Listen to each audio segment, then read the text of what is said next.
Hello and welcome to the EMS Handoff podcast. This is David, and along with my co-host Eric Mccullough and Bradley Dean, we are your source for all things EMS.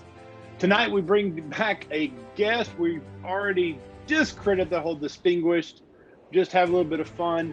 The repeat guest that we've had from early episodes of the EMS Handoff coming back for continued effort. We'll introduce him in just a minute, but we're going to go to my co-host. I'm going to go over to the west side first, Eric Mccullough. We have to listen to you tonight. You've been having some audio, but magic, we actually get to listen to you now. So I know it's funny. Like, that's how technology works. It works just fine until you need it. Then it crashes. And so you have to go with the backup. Usually I talk about the weather and all that stuff, but actually just talking about being busy. Working this past week, I was like, I could not believe how many pediatric patients I had. And I guess it's because the opening of the warmer weather. So you're getting this weird confrontation of medical patients and trauma patients, and they're all converging together. So this has been kind of my week this week so far. But it has been a nice week. We've had a little bit of rain, a little bit of cool weather. But, they talk about East Tennessee or just Tennessee in general. You've got like 12. Everybody says, we have 4 seasons. You really have 12. You have winter, then you have fake spring, and then you have winter again, or second winter, and then second fake spring, and then by the time you get to the third, you're finally actually into spring after that. So, good weather. And let's go over to the east side and hear from Bradley Dean. So, it poured down rain here yesterday. Beautiful today. We were in the trenches both days, doing trench rescue again this weekend. So, but it's weather is supposed to be nice for the next week. So hopefully it'll be good and we can slide down to the beach maybe in the next couple of weeks. Oh, let's see. That's what those North Carolinians are. Oh, we're going to hop on down to the beach. It's right over here. I remember that from a kid, loved it. But I guess we could just hop over there, but it's a little bit longer for us. There's a lot of salt life jealousy from Tennesseans here who have those stickers. We got plenty of real estate here. A couple hours up in the mountains, a couple hours up at the beach. So hey, you get it all. You get it all. All right. Before we introduce our guest, we'd like to thank our podcast partner, the Journal of Emergency Medical Services, have been a tremendous partner to the EMS Handoff podcast. While the EMS Handoff serves as your source for all things EMS in the podcast verse, JEMS has been an industry leader in the profession for many years. Make sure to go by their website and keep it apprised of all the things that are going on in the profession. And also don't forget to check out our fellow podcasters on the EMS Today podcast by JEMS. Make sure to go by Apple, Google, Spotify, and subscribe to this podcast. Also, don't forget about the EMS Handoff merchandise line with the Pursuit Company. I'm going to tell you all this now. Eric's going to talk about later on our quiz with our partner there, but also they don't even know yet. Well, they know a little bit, but this coming week, we should be debuting the new EMS Handoff shirt, but you can go to the EMS Handoff gear line at Pursuit Company, pursuitoutfitters.com/EMS Handoff. Bradley Dean, no further delay. Introduce our repeat offender. Our repeat guest. Well, he could be a repeat offender. Tim is the founder and CEO of Emergency Medical Solutions, an EMS training and consulting company that he developed in 2010.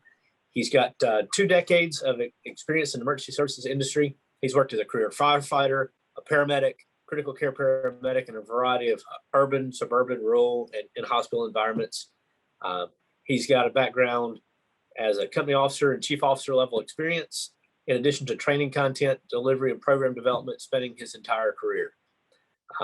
He's an experienced EMS operations, community paramedicine, quality assurance, data management, training, special operations, and administration disciplines, and holds current credentials as both supervising and managing paramedic officer. Tim, I'm going to turn it over to you. Well, gentlemen, thanks again for having me back. I think repeat offender probably is the most appropriate term for that. So, thanks again for having me here. And just like Bradley mentioned, I've got my training consulting company, also working with another consulting company, and kind of doing a lot of behind-the-scenes things within the industry, which I've come to enjoy. I certainly still enjoy the clinical aspect, but I think for anyone that's been involved in the administrative side of things, once you get into the kind of the back room and you get to see all the inner workings and all the cogs that have to move in order to make an agency function well, it's very fascinating. So really the past 5 years of my career has been a strong shift that way. Certainly doing a lot of training and doing content development for different online CE vendors and platforms, a lot of writing, and then, along with that and kind of tying into today's discussion, doing some quality assurance, and I think that's the important point that, we can emphasize that you can do quality assurance on a large scale, on a small scale, and, make it within your agency and do it effectively, do it in a simple way that involves your crews, involves your people, and produces some data that you can actually track on the back end too. So that's kind of where, I wanted to shift some of the discussion today. So Bradley and Eric, I'm just going to go ahead. We're going to start off. Tim did forward to me earlier that our podcast has been rated a 5. It's thorough, compliant, and complete. So anybody that's checking out, they need to make sure this is where we are. So, all right. Got to give me a little bit of laugh on that one, Tim. I see you in the background. But... Yeah. Well, we got to laugh about the stats. Especially after being called. So the one podcast that I miss, and I get called a statistical nerd. That's certified statistical nerd. Is he not? So Bradley and Tim, is he not? That's not that wasn't me. Tim's over here talking about stats. All right. He's saying we should be using stats. And I was like, wow, the other day we were talking about statistical significance. I'm like, David is all about stats. So I was like, oh, come on. That's the joys of being the editor. You get a hold of these things and you're not even there. And all you know is your partners are tossing that out there, and just to let you know, ignoring most of things. Like, wait a minute, what do you call me? And out of all of that, that's like the one thing that I cued in on. Gotta love it. So Tim, you would have enjoyed that. You would have gotten that. Tim would have appreciated it. All right. So with all of that aside, we are going to be going into the area of quality assurance, and so I'm going to go ahead and really kind of start with some of the, I guess, really, I don't know whether we should call them misnomers or not, but, a lot of people think that, oh, goodness, a quality assurance officer is coming to talk to me. There's got to be a problem. But, Tim, let me just toss it to you first with that kind of as your segue. What is it about quality assurance that makes people uneasy, and how should we actually be doing this, that people realize that quality assurance, quality improvement is truly that trying to make us better? Yeah, and that's a good question. And to start, I guess I'll say, quality assurance, quality improvement, continuous quality improvement, whatever acronym or version of it you want to call it. For the sake of it in the context here, I'm just calling it all the same thing. So quality assurance. So, really within that context, like you mentioned, so many of us, I think, grew up with agencies that didn't really know what to do with it, and the idea of someone else reviewing your call, or certainly, getting called to the principal's office, everything was seemed as punitive. The first agency that I ever worked for and spent the majority of my career with, that's exactly what it was QA was, there was no defined type of call that was reviewed. All you knew was that if you got a phone call, you're going to the principal's office, and you might as well have a union rep there. So, it's not effective. That's no way to coach. There's no way to mentor. That's no way to retrain. That's no way to instill any positivity in anyone. And so I think the biggest misnomer that needs to be broken is that quality assurance and chart reviews and whatever you want to call it does not need to be punitive in nature. Now, there are certainly times where, there is a line. And if you cross that line, teetering back and forth on it, okay, we've all been there, we've all done that. But there are times where significantly or grossly or egregiously crossing that line, well then, yeah, you're probably going to get in trouble. But that's likely warranted. So in the other situations, the 99-point-something% of those times, however, where you're doing your job, you're doing it well, you're following protocol, maybe you have some deviation, maybe there's just some opportunity for some course correction, that's where positive quality assurance really comes into play. And, so building into, you mentioned this podcast as a 5. I agree. You guys are doing a great job. You've had an awesome lineup of people. I was very fortunate to be, I think, podcast number like 12 or 14, and then now, hitting well into the double digits for you guys. It's an honor to be back. I appreciate it. And you've had a heck of a lineup in between my 2 visits here. So, it's a podcast I enjoy listening to. And, with that, there's more information out there now in the industry on data management, on quality assurance, and just overall system improvement. And I think that's what it comes down to is we all want to be superb clinicians, like Julianne Stevenson would say. So we want to be superb clinicians, do a good job, and at the end of the day, have proof that we did a good job. And that's our patient care report. So you talked about the approach and kind of like the culture change, because I guess the migration of EMS, the way quality assurance has been more stick than carrot. I mean, and I think that's where the major frustration in quality assurance programs have gone, because you do this much great, but then the first time you mess up, all of a sudden you got that quality assurance officer who's, or the captain or lieutenant, whoever it is, that's talking to you. What are some carrot approaches that you've seen that work out? I mean, I've seen like good report, good kind of like the copy paste, good report, good job, whatever, great way to handle. Are there any other carrot approaches that you've seen that kind of worked well? I think that being transparent is a key part of promoting or changing, shifting that culture, and kind of, making things much more appealing with respect to quality assurance. So as an administrator, being transparent with what your expectations are, literally, putting it in writing as best as you can, trying to objectivize it, and along with that, having established criteria so that people know what is going to be reviewed.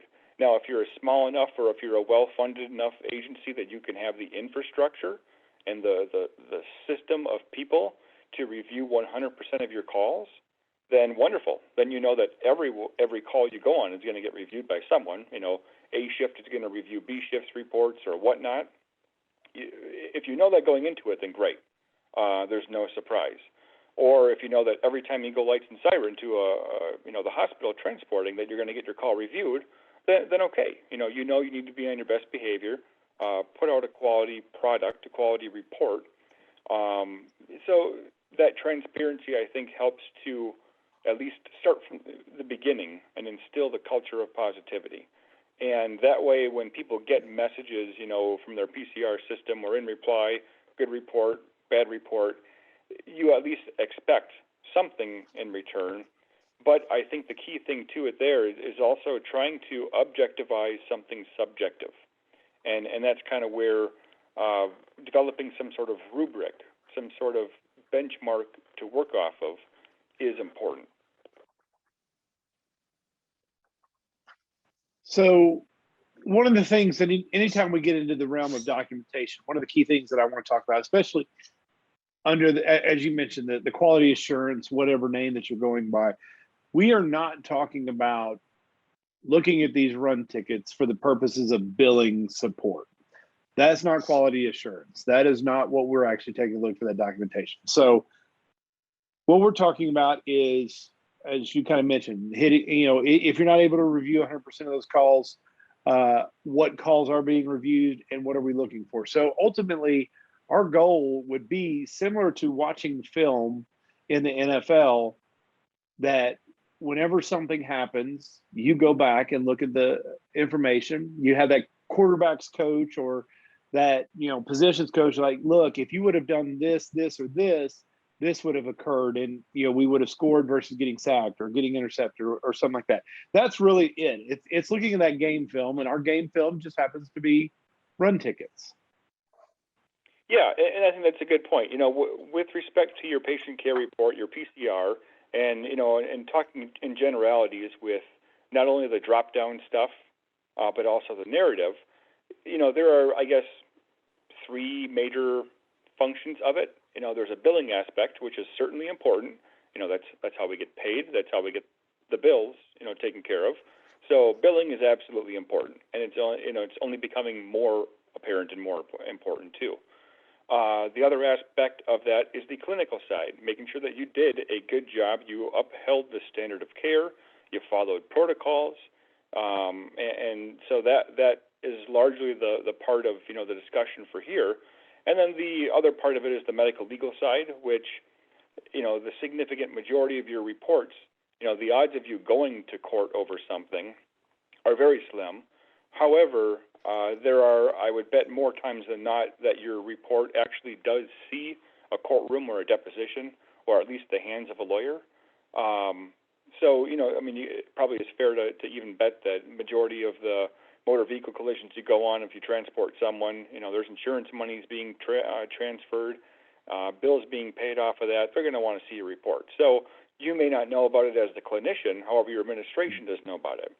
So, covering the basis from those three aspects, but really focusing on the clinical side, that's the part of quality assurance that we, I think, have failed to talk about over the past decade or so, or even, longer than that. It's gotten significantly better in the past 5-10 years, and certainly some agencies are ahead of the curve.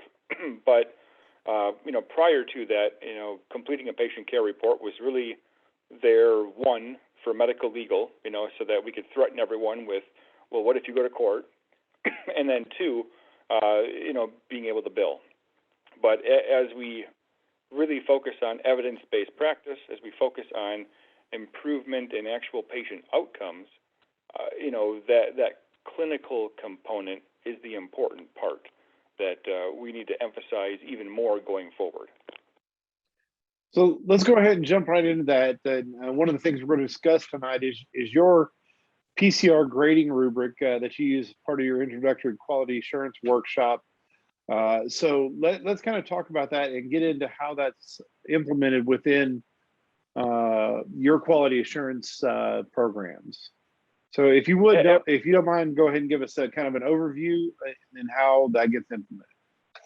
Absolutely. So, with your patient care report, again, two primary functions or areas of it, the drop-down stuff, the area that you want to make the red go away on, entering the patient information, the demographics, the history, all the drop-down tabs of I assessed this, I did that, here's my interventions, and then the narrative being the second half of the report. So, giving credit where it's very much due, when I worked with Centura Health in Colorado, especially in the South Denver market, working with a couple of agencies there, Castle Rock Fire, Larkspur Fire, Franktown Fire, and a number of folks in those agencies, Dr. Gary Witt and Mike Grill and Stuart Mills and a number of organization heads.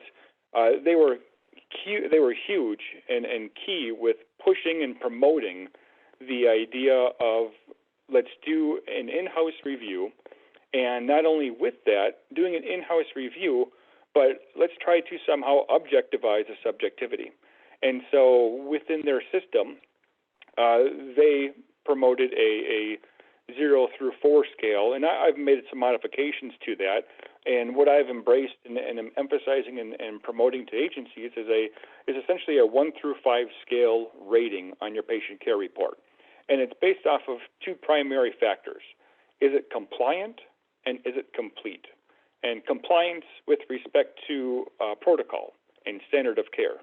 So did you do the right stuff? Did you do good care for your patient? Or, did you deviate? But then also at the same time, did you justify the deviation? And that can be okay. And then the completeness. Making the red go away is one part of the report. and you can't submit until the red goes away and you have 100%. But that doesn't mean that your narrative is quality. You can make all the red go away and have 100%, rating according to your PCR vendor. But if your narrative is crap, then it doesn't do anyone any good. So working off of those two factors and kind of building up that scale, and if anyone's familiar with 2x2 tables, essentially we're kind of working with a format where, okay, was this report compliant and complete? Great. If so, if it was compliant and complete, that gets a score of 4. Now, again, I said a 1 through 5 scale, so 4 is great. 5, however, is gold star. That's extra. So that's thorough, complete, and compliant. No questions. You could read this report, and any one of us could imagine walking into this home, open the door, walk in. The wife met us and led us to the patient, who was a 65-year-old male we found sitting upright on a chair in the kitchen, clutching his chest, leaning forward, appearing ill, and saying, "I have chest pain." Like you can walk through this report and have 0 questions after the fact. You could come back to it in a year from now and probably at least vaguely remember some of the details. So that's a stellar, thorough report, a grade of 5. But the overall goal would be a 4, which is complete and compliant. Less than 4, so 3, would be still compliant, but maybe not complete. You met the protocol stuff, you checked all the boxes there, but there's some detail in the report that you kind of wish was included. You only gave 1 nitroglycerin for the chest pain patient. Well, protocol says you can give 3. Why didn't you give more? That might just be as simple as you had a 3-minute transport time, or blood pressure was, decreased. And yes, some of that stuff is in the drop-down part of the PCR, but if the picture is not adequately or appropriately painted in the narrative, that's I would argue, the most important part. And having worked in the hospital setting and done QA specifically within this hospital setting, when we had patient care reports automatically transferred in through a health information exchange, automatically transferred in or real time, those reports, the physicians and many other people would go immediately to the narrative, because that's where they knew they would get the story, not just having to data cipher through. So the narrative is the most important part, I would say, of the clinical care aspect. All the other billing stuff, that's drop-downs. So when you don't have a compliant report, it might still be very thorough, but it's not compliant. That would be like a graded score of 2. That one, you're probably going to get a talking to by someone, with a gold badge or someone in a white shirt, and that's appropriate, but that's more of a coaching situation. If it's not compliant and not complete, or if there was even some negative, harm that was caused, that's certainly a call that warrants review, just because of the poor stature of it, but also warrants review, with the idea that you're probably going to get called to the principal's office. So there, at least, we're objectivizing something that is otherwise subjective. I got a question. So there's, I guess, whenever I was teaching students about the value of documentation and stuff, they would come back from different EMS organizations, and they'd be like, don't double document. If you did the drop downs, don't put it in the narrative. You're just creating more work, more hassle for yourself, opening yourself up to more litigation, things like that. However, I've also seen where, really good, well-written narratives. I've always had, my narratives were always really long and stuff. I needed to be drawn out. So you say that's really valuable. Would you say that that's like, even if you are double documenting, that's still a good thing to do? Like, it's still a good practice, as long as you're obviously not contradicting yourself. Like you said, gave 1 nitro, but the drop downs show 3. Yeah, and that's a very good question. I get asked that a lot. So double documenting is not necessary, but I'll put an asterisk by that. So not necessary in the sense of verbatim. However, whenever you do something or you don't do something based off of whatever you documented in the drop-downs, it warrants clarification. So you can be on scene and you can do vital signs every 5 minutes on someone, so you need 10 times throughout the course of your patient care. Good God, please do not put all of that in your narrative. Don't put every blood pressure every time. No, just don't. However, if the first blood pressure you got was 124 over 72, and then you gave a nitroglycerin, and now the blood pressure is 96 over 40, that's very appropriate to say initial blood pressure was this, gave nitroglycerin approximately 4 minutes later on, repeat blood pressure found this, that's why you did not give another nitroglycerin. So when it's more of a cause and effect relationship, then documenting or double documenting is absolutely appropriate, and I would even say is critical, because again, the narrative tells the story, and we should be writing the narrative. For one, I strongly believe chronological, in chronological format, and that's my personal preference, but I think also the industry pushes toward that. But we need to be writing the narrative as if someone else is going to be reading it, because someone else is going to be reading it. You would be surprised, and I think we don't emphasize enough, that once you hit submit on your report, it goes to billing folks, it goes to other people, hopefully within your agency, but then once the hospital gets that report, which typically is a state mandate, they have to get it within 24, 48, 72 hours, that's the goal. But once your hospital gets that report, especially on higher acuity calls, trauma alerts or code STEMIs, whatever you want to call those things, on higher acuity calls, a high trauma call, I would bet that no less than 4 physicians are reading that report as soon as they get their hands on it. And then you still have trauma coordinators and data registrars and a whole bunch of other people on the backside. So 5, 6 people at least are reading your report, ciphering through it for data and for key information, or even just for the context of patient care. So, that double documentation, I wouldn't even call it that, because really it's just appropriate elaboration of what the drop-downs show, if that makes sense. And with that, you have to be willing as a provider, because I have been informed, as Eric was talking about, we've got some individuals out there that, or some organizations out there that have said, if it's in one place, don't. But none of those have ever said, hey, like you said, very specific, significant points, don't document that. And, you make a very valid point, like multiple eyes are going to read this. So what is the sake of, Tim and I, you and I are on the truck together, and we get a call, and we've gone to STEMI, and we've gotten done, and I complete my report, and I hand it over to Tim and say, hey, Tim, take a read of this. Can you understand it? Because if your partner doesn't understand it, then chances are the next iteration, whoever that is, your QA person or your billing or somebody there is not going to get it either. Absolutely. So I would strongly suggest that your partner on the call reads your report as well. And they should be, at the end of it, signing to at least attest they were on that call. And I think that's an important thing. And certainly those, a shameless plug for the Certified Ambulance Documentation Specialist course, those are points that are emphasized there. So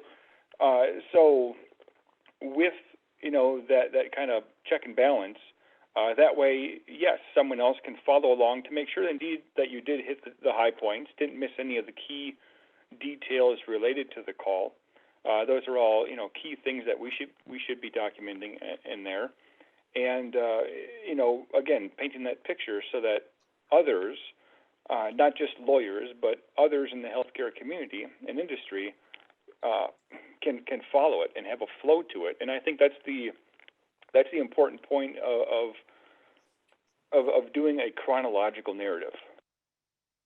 So, with the chronological narrative, again, personal preference, but then also my professional recommendation, doing something and documenting chronologically, you can't go wrong in doing that, because all you're doing is pretty much taking what you put in your flow charts and your drop downs and just putting extra words, putting context to it.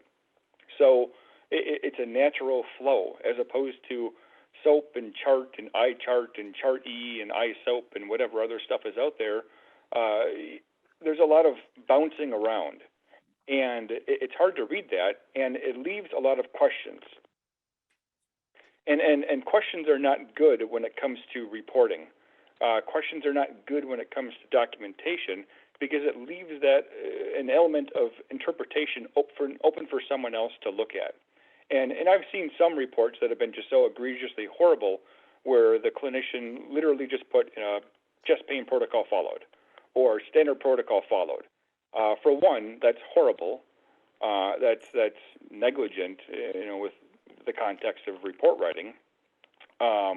It speaks to the character of what type of clinician you are, but it leaves so many loose and open ends that, to me, that's a challenge accepted.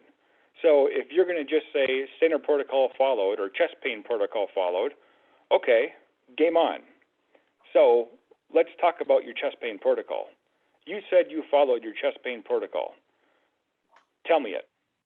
Tell me every single bit of it. I want to hear all of it. Tell me your chest pain protocol. From start to finish, you said you did this, so let's talk about this. And it's one thing to be, in the hot seat in front of, an administrator, but it'd be another thing to be in that courtroom where a lawyer is tearing you apart saying, okay, you said you did this, so there you go.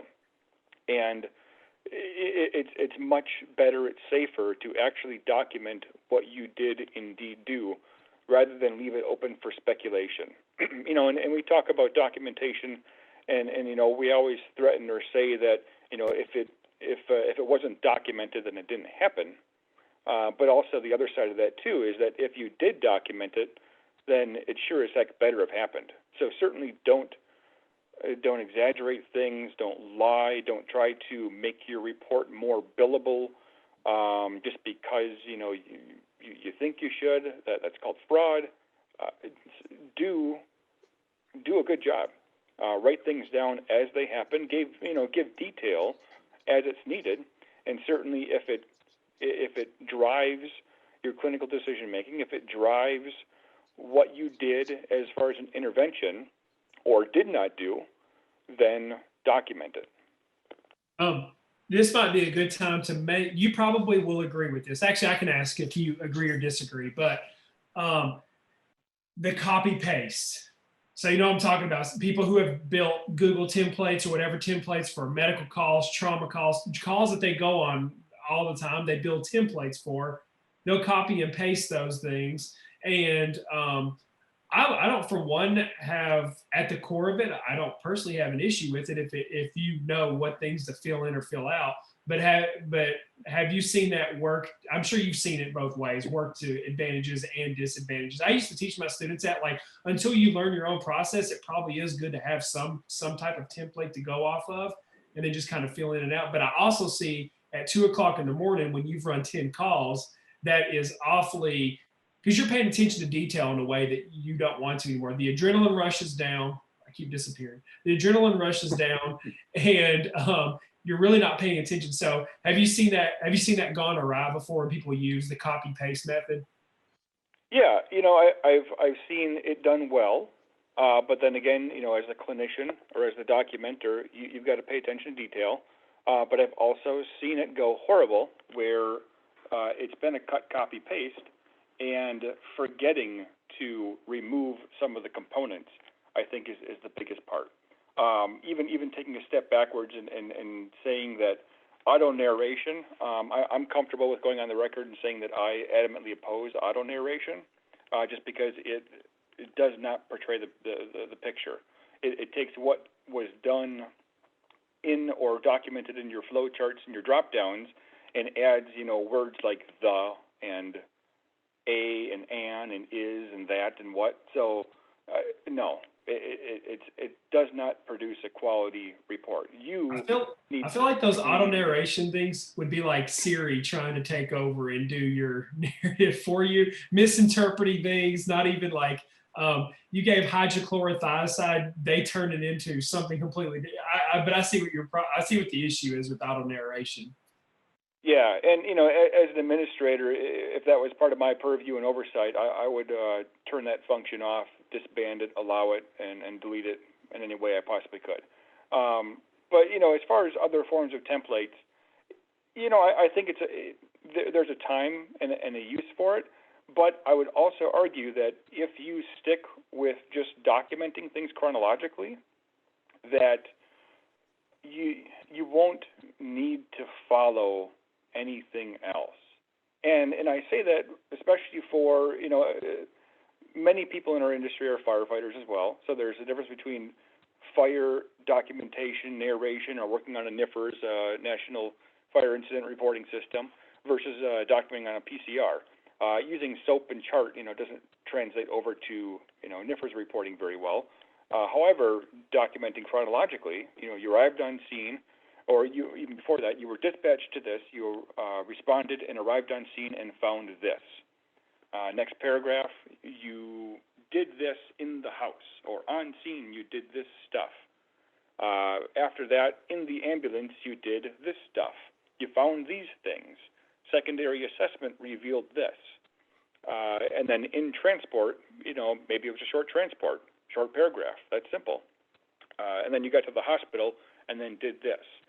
Sticking with that format all the time and somewhat of a template in itself, I think is easy to follow. And then, once you get used to it, it flows.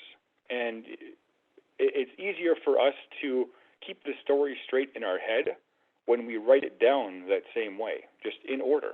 We did these things here. It correlates to what you have in the drop downs. So just follow the order. Say things and present things like you did them and when you saw them. And if you didn't check the patient's back until you got into the ambulance, okay, that's fine. Document it that way. And if now you found that there's bloody mess on their posterior, then okay, you noticed that, and you wouldn't have noticed it outside or prior to that because you were outside where it was dark and it was a motor vehicle collision at 2 a.m. So that's okay. Just document it when it happened, and when you saw it. And so keep everything in the context and the storyline so that it flows. And that that builds into that's quality that is easy to follow, and it promotes a complete report because you're just telling things like they were. And in that order. I know that when I have done some QC of our clinical reports for our students in the field, some of the things when they try to use the others, as you mentioned, SOAP chart, most of ours use a chart or the variation I chart, and some of the others. But you get into a lot of things that because of that confusion, they add a lot of things in the treatment section that are actually assessment, and a lot of stuff in assessment is treated. And it really creates this just little bad pattern where, the reader is having to search and find that information. So let's kind of change directions just a little bit, because I want to get into utilizing these a little bit more than just, Tim, the QC officer, calling up Eric for his problems that he's caused, and kind of talking about how we can utilize this data. But before we do that, I kind of want to talk about being selected for that position. So we kind of talked at the beginning, kind of those misnomers about QC being that stick, whack you like a whack-a-mole, hey, you got a problem, to changing that mentality to the carrot side that, hey, this is to make us better. Now we call up and say, okay, Tim, you're recently being promoted and you're going to be put in that QC spot. That's an opportunity. That's a growth. You have probably one of the single most influential positions to making the profession better. So briefly, before we get into the side about using that, how do you take that? How do you own that? And how do you get started in that internal QC role?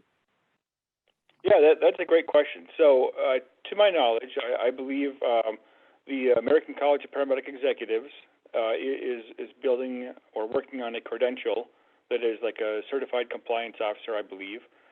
And so something like that otherwise doesn't really exist. So yeah, there's not really a script. So every state somewhere in their administrative rule or statutes related to EMS likely has language saying you have to have a QA program or quality something program. But that's kind of where it stops. It doesn't talk about the details beyond there. We don't talk about Fight Club. You just have to have it there, and that's it. So we have to have this. We got to maintain compliance, but there's no details talking about how to structure this, how to build the framework, how to execute it. And I think now at least that's changing. So that's good. As far as the people to be in that role, there is certainly a black and white data-minded influence that has to be there. I'm an ISTJ person, so I'm very analytical, and I appreciate the black and white. However, clinically, we as paramedics and EMTs, we function in the gray, and so you've got to be able to function or at least operate with a black and white mindset, respecting the gray. I guess would be the best way I'd kind of put it. So you've got to be able to take the objectivity and follow that up with the context of subjectivity and be able to communicate that, the other way. Because if you're in that type of position where you are the QA person, above you or senior to you is going to be your administration and your medical director, and then subordinate to you is going to be the rest of the staff. So you've got to be able to communicate upward and then downward what happened, and again in context, keeping in mind the black and white of whatever policy might be, or even protocol. Even though that's gray in nature, you've got to objectivize it somehow to show that it is indeed got some black and white. This needs to get done, or this is the standard of care in a sense. So it's a unique position, and that's not even talking or factoring in data, data management too. Being able to work around an Excel spreadsheet, can help you. But one of the tricky parts of data is just trying to figure out, how do I ask the system to get the information? Our PCR platforms have just a wealth of information in them. You just have to know how to ask the system to do it or to find it. and relying on your vendor, is a great way to help do that. But, you as a clinician or as the QA person need to know how to get that information too. And sometimes just a matter of messing around in the system, hoping you don't break it too bad. All right, so let's go into the purposes of using this for more than just the one-on-one. So I remember when I first started in the profession, you see all these television shows back in the day, going back to George Clooney and ER and stuff like that. And one of the things that you see is anytime something happened, they had what they called M&M conferences, or morbidity and mortality conferences. And I'd say those are probably as punitive as could be at that point in time. But now, they do grand rounds, and some of them still call them different things, but that was an opportunity to get individuals to come together and ultimately make a group of people better. So they brought the providers in, they talked through the case, they found things get better, get worse, whatever it was. So we can actually translate this data from the QA process into the training environment as well. Yeah, and so I agree that seems to be kind of the origin area of, or the genesis of, what QA was. It was the morbidity and mortality conferences. It was those other forms of review, and I remember sitting in on some of those too when I was early in my career. Unfortunately, a lot of those, the impetus behind it was something bad that happened, resulted in the need for us to review it, and that is beneficial. We can learn from that. However, it's equally important for us to also focus on this call went well, and this was documented well, and a great job occurred, we should also highlight this. So I think that's one part of QA that it's very easy for us to focus on the crappy calls and the calls that just need a lot of work and need some tweaking and fixing. But we also need to make sure that there is positive reinforcement and positive attention that's garnered toward the reports that did go well. And so I think that, with your QA process, being transparent and upfront with your crews to say that these are the types of calls that will be reviewed. And ideally, it's great if, there's 1, 2, or whatever amount of people that are reviewing, the reports directly and upfront. But ideally, some sort of monthly, quarterly, whatever that looks like, review process with an open forum. That's beneficial to have too. And likely, monthly is good just so you don't get too bogged down. But being able to, review the calls in an open forum, open discussion, anyone can kind of, give perspective on it. And that, in a sense, kind of can act as a bit of a QA process for the QA reviewers. It's one thing, with that grading scale, if a reviewer, consistently is saying, though, this call is incomplete. It's compliant but incomplete, so it's a 3, it's a 3, it's a 3. However, if the general consensus of the rest of the group says, no, it actually answers all these questions, you're being kind of hard on these people, it should be a 4, well, that's a process or a way to QA the QAer. Or on the flip side, actually, yeah, I've got way too many questions on this one. I don't think the care was actually as good as it should have been. This might actually have been a 2. And so that's the benefit of at least that open forum. So, morbidity, mortality conferences, M&Ms, any one of those open forum concepts, yes, we have to review the calls that didn't go as well or were really unique and heavy ALS drug intensive, but we also need to review the mundanes, the refusals, which are high exposure or high risk calls for us. We need to review those too and talk about the good, the bad, and the ugly within them. I like what you said about using the good and the bad. Like if you're a QA officer, even if you're in an agency that doesn't have the resources or whatever, even just sending out an email maybe once a month or once every 2 weeks or whatever with like examples of good things that happen, examples of bad, and you can let the good shine and just don't mention who it was that originated. They've been more questionable, or hey, this isn't really acceptable for this reason, but it does bring up a good point about documentation. Remember to document whatever. But I do like the idea this way that people not only get told by policy what the expectation is, but they get real world examples every month. This way, even if you don't think people are reading those, trust me, they are. The reason why I know that, people read Google reviews. They don't read Amazon. They didn't say they don't read Amazon reviews and stuff. Yeah, they do. They read them all the time. So even if you send that out and you're like, nobody's going to read this stuff, they might. If you have like 10 good things, you're going to find somebody's like, I'm going to see if my documentation got put on there. So, or if it's on the bad part, it's like, oh crap, I need to see if mine's on there too. And if nobody is, I think there also needs to be an element of vulnerability and leading by example.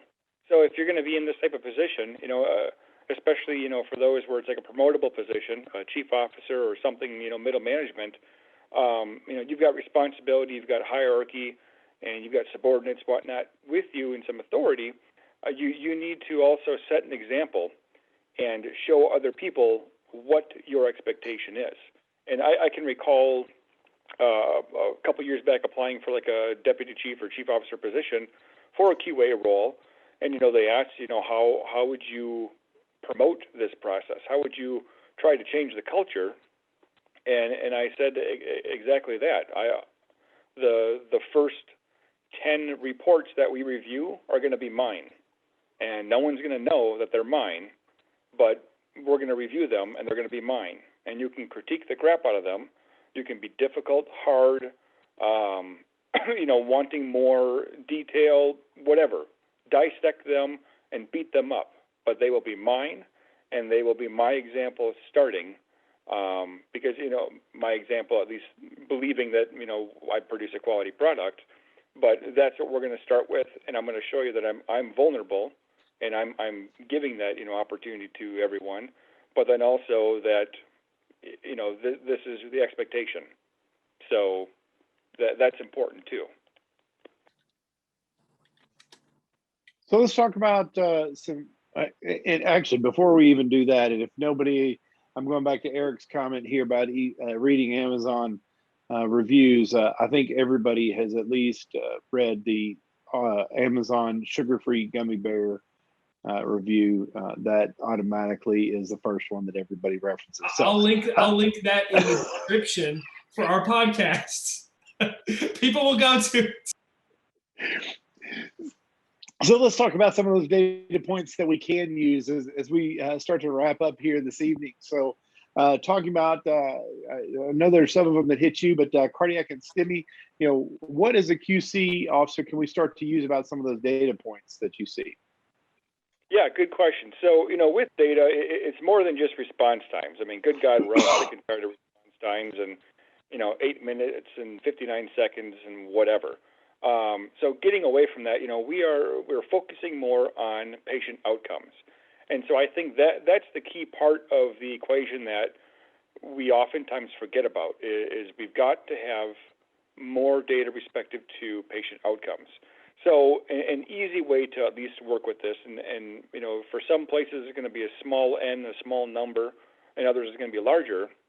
But take like your, if you have, cardiac alert, code STEMI, sepsis alert, any of those type of alert pre-notification events, whatever you have a criteria for, that at least gives you something to, base compliance off of. So with calling those alerts, it's important to see or determine whether or not the criteria is actually effective. Does it accurately catch patients that it should catch? So taking, for example, like your cardiac alerts, patient who is over 35, has 2 millimeters ST elevation, has chest pain or an ACS symptom, so essentially 3 criteria. If you call cardiac alert or code STEMI to this receiving facility, was that compliant?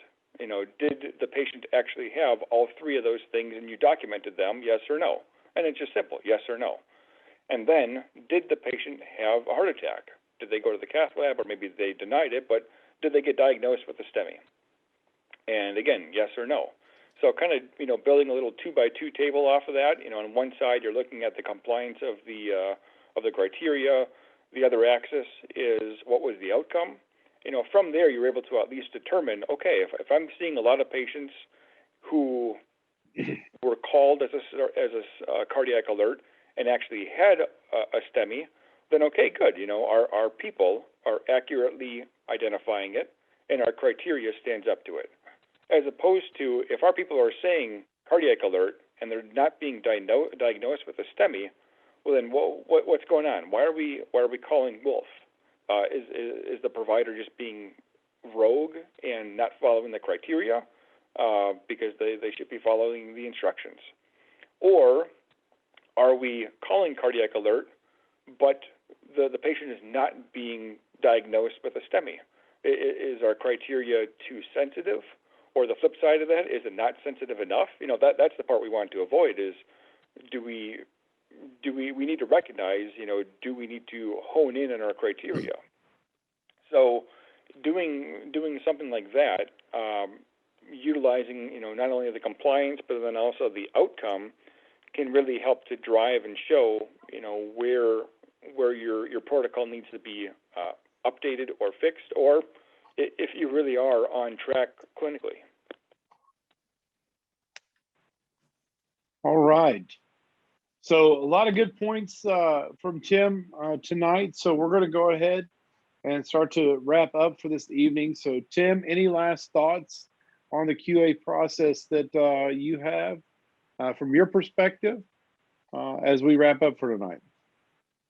The biggest thing I would just say is just start. If you're a small volunteer agency, start. If you're a large, major metropolitan agency, then start. So, and if you need help, ask for help. Ask me for help. Ask other agencies for help. Get their idea on what to do. But, we really do need to, as a professional industry, we need to be focusing on quality. And we've got to have some data to back that up. And we're not going to get data unless we're focusing on, finding it and tracking it. And it's not going to be good data if we don't have quality reports to base it off of. So, work on your documentation. Yes, we need to make the red go away, but we also need to make sure that the narrative clarifies and answers what the red can't clarify. So your narrative should be complementing what your drop downs can't clarify or can't explain upon, and we need to be focusing on what numbers can we produce as a result of the care that we are providing. All right. Well, thank you for that. And Eric, any last thoughts from you? When it comes to the QA process, I've always liked the idea of rising tides raises all ships. I think Bradley said that I think when we first started out with the EMS Handoff, and I think a good program that actually incentivizes people to do the right thing and to see that bad stuff does happen and good things happen too may actually help with competency and confidence, and that might help you keep people recruited and keep people staying on. Because if someone feels like they're not thriving or they're not getting any better or whatever, then they may decide to leave. But if they're like, hey, I'm starting to get more competent and confident about this whole process, then I think that's when the QA program could really help. And then we're going to go to the quiet one on the other side tonight, Bradley. Yeah.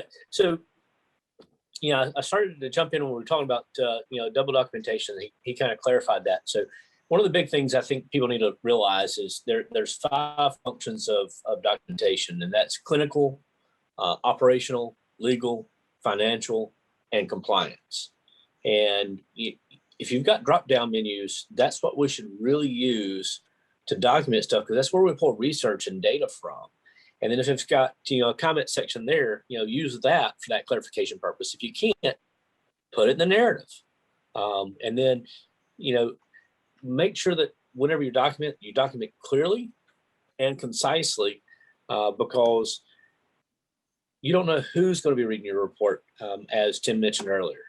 So make sure that we do that. Make sure that we spell things right. We say things the right way, that we're grammatically correct.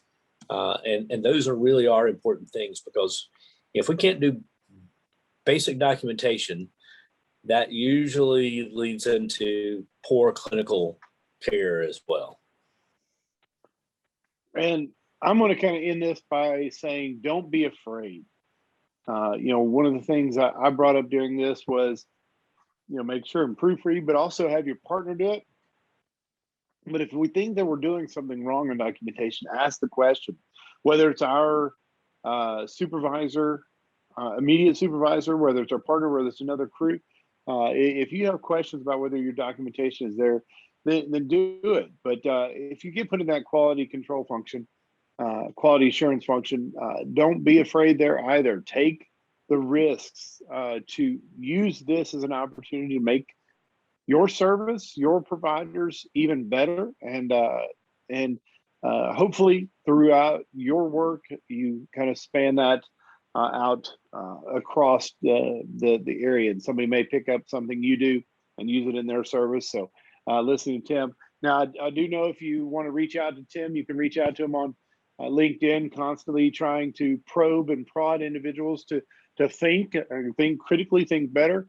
But you can also reach out to him at any time and just kind of get some of those, those pointers. And so all of us are able to be reached out to and help you. And I do know that Tim is willing to do that. So Tim, thank you for taking the time out of your evening and coming back to us yet again. I will mention this, you were actually number 11, so both your numbers were actually wrong. And then you mentioned Julianne, and Julianne was actually the first YouTube video that we did 2 episodes after you as well. So that's that documentation, knowing all about what's going on. So again, that's what makes us 5 on Tim's rating. We are thorough, compliant, and complete. So Tim, thank you very much for being on here this evening. Nice job, gentlemen. Thank you very much again, and certainly anytime. I'd love to be a three-peat offender. Hey, we can see about making that happen. Bradley's already penciling you into the schedule there. And for all of our listeners, we always like to end by saying we thank you for listening to our episodes. But without your feedback, we don't know what you're thinking. So make sure and go visit either our website at emshandoff.com or go to us on Facebook, Instagram, and also LinkedIn. If you're not there already, follow in and you can reach out to any one of us and we'll get right back to you. But we love to hear your feedback.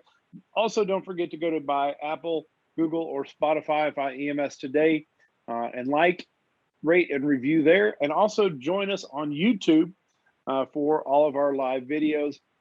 And don't forget to go by and get your nice, I think I'm the only one of the 3 of us that's wearing it tonight, the EMS Handoff apparel at pursuitoutfitters.com.